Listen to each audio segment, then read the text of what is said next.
towards quadrant D, in that, this getting away from a mile wide and an inch deep and taking less but taking it deeper. And this is just one more piece to teach our kids to be problem solvers and perseverance, that is needed to get to that quadrant D. Great. And changing our approach as fixed mindset adults. Great.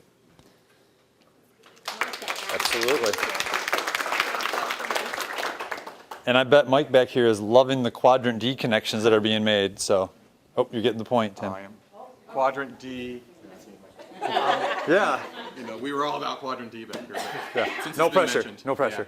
Yeah. We actually kind of talked about the things that make students college and career ready. That's kind of where we focused, and we felt like when you look at essential questions and the benefits of them and what they can do in the classroom, that you can kind of go down that list and see how they bring about independent thinkers and kids who value evidence and who are open to other cultures and opinions and perspectives, et cetera, et cetera. So it really gets to the core of what makes them college and career ready. Great. Thank you.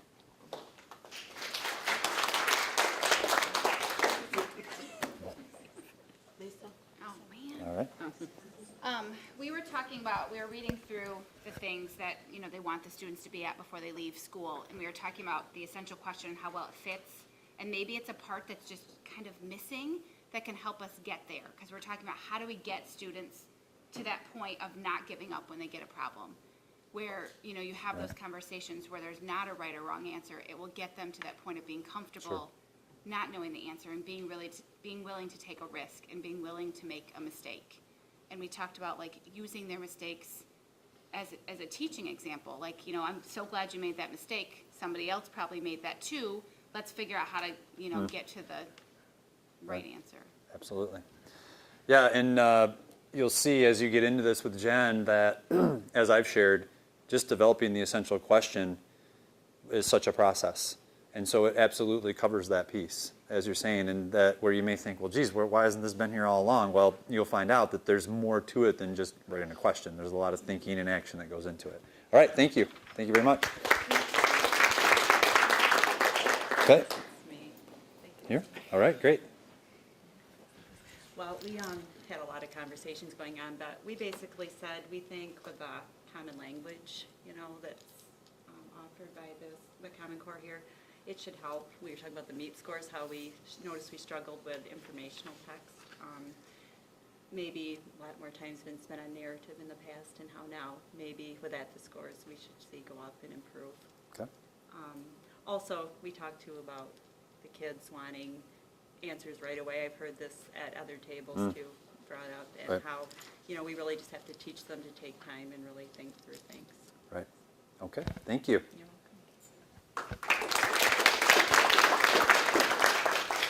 All right. So the one thing that I'll say, I'm not going to hold that while I'm talking. The one thing that I'll say to kind of wrap that up. Again, thank you. I appreciate what was just shared across all the different tables. Some great connections that, I'll be honest, were some things that I hadn't even made in my own brain. So thank you for helping build upon that. One other thing that I forgot to clarify, and you mentioned about the informational text around the data, and I did not clarify this. In the data, the one thing that just watch out for is the number of questions, right? So make sure you look at that. But then also I wanted to clarify that strand proficiency number, or sorry, what is it? How does it read?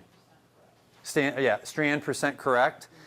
I'm not sure, and I did ask for clarification, but I didn't get the response yet. I'm not sure if that's a reflection of proficiency or just raw correct, okay? So, and the reason that's important is because of that whole cut score thing, right? So is that a raw percentage, or is that the kids that were proficient, which means it would have been based on whatever the cut score was? And I don't have that answer for you, and I'm sorry, but I just wanted 2 points of clarification around the data. Just watch for those question number and that percentage, that percent. Okay? Well, thanks for a great morning, and I think we have set the table, and Jen's going to take you from here and dive into that next piece of writing and moving forward. So lunch is 11:30 till 12:30. So we'll see you back here at 12:30. Thank you.